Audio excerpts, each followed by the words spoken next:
ಹೆಚ್ಚಿಸುವ ಬಂಗಾರ ಶ್ರೀ ಅನ್ನಪೂರ್ಣ ಅನೇಕ ದಶಕಗಳಿಂದ ಗ್ರಾಹಕರ ಕನಸನ್ನು ನನಸಾಗಿಸುತ್ತಾ ತೀರ್ಥಹಳ್ಳಿಯಲ್ಲೇ ಅತ್ಯಂತ ಹೆಸರುವಾಸಿ ಆಗಿರುವ ಚಿನ್ನಾಭರಣಗಳ showroom Shri Annapurna jewellers taluk office ಹತ್ತಿರ ಆಜಾದ್. ಗಿರಿಧಾಮವಾದ ಭಾರತದ ಸ್ವಿಟ್ಜರ್ಲ್ಯಾಂಡ್ ಎಂದೇ ಖ್ಯಾತಿಯಾಗಿರುವ ಪಾಲ್ಗಾಮ್ ಎಂಬ ಪ್ರವಾಸ ತಾಣ 25 ಏಪ್ರಿಲ್ 22ರಂದು ದುರಂತ ಹಾಗೂ ಹೀನ ಕೃತ್ಯಕ್ಕೆ ಸಾಕ್ಷಿಯಾಯಿತು. ನಮ್ಮ ಭಾರತದ ಕಿರೀಟವಾದ ಜಮ್ಮು ಮತ್ತು ಕಾಶ್ಮೀರದ ಬಳಿಯ ಪಾಲ್ಗಾಮ್ ಬಳಿ 5 ಸಶಸ್ತ್ರಗಳು ಇಸ್ಲಾಮಿಕ್ ಭಯೋತ್ಪಾದಕರುಗಳು ಪ್ರವಾಸಿಗಳನ್ನ ಮೇಲೆ ದಾಳಿ ನಡೆಸಿದರು. ನಮ್ಮ ಭಯೋತ್ಪಾದಕರು ನಡೆಸಿದ ಅತ್ಯಂತ ಹೀನ ಕೃತ್ಯವಾಗಿದೆ. ಇದು ಭಯೋತ್ಪಾದಕರು ನಡೆಸಿದ ಅತ್ಯಂತ ಹೀನ ಕೃತ್ಯವಾಗಿದೆ. ಧರ್ಮಗಳಲ್ಲಿ ಏಕತೆ ಮೆರೆಯುವ ಭಾರತದ ಜನತೆ ಭಾವನೆಗಳಿಗೆ ಪೆಟ್ಟು ಕೊಟ್ಟಿದೆ. ಪ್ರತ್ಯೇಕವಾಗಿ ನಮ್ಮ ಭಾರತ, ನಮ್ಮ ಹೆಮ್ಮೆಯ ಪ್ರಧಾನಿ ಮೇ 8ರಂದು 2025ರಂದು ಆಪರೇಷನ್ ಸಿಂಧೂರವನ್ನು ಯಶಸ್ವಿಯಾಗಿ ಪೂರ್ಣಗೊಳಿಸಿದ್ದಾರೆ.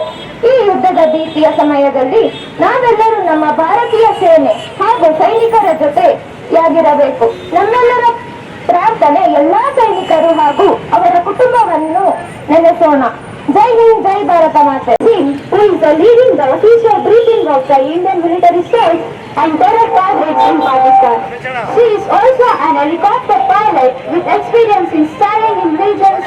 She has carried out evacuation missions, terror attack, and the heroic swift response that followed, known as Operation Sindoor. But even in the darkest moments, the courage of our armed forces and local security personnel shines like a beacon of hope.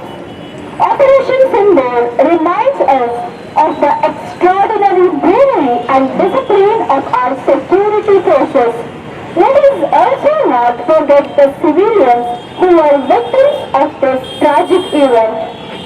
We offer our heartfelt condolences to the families affected. This operation proves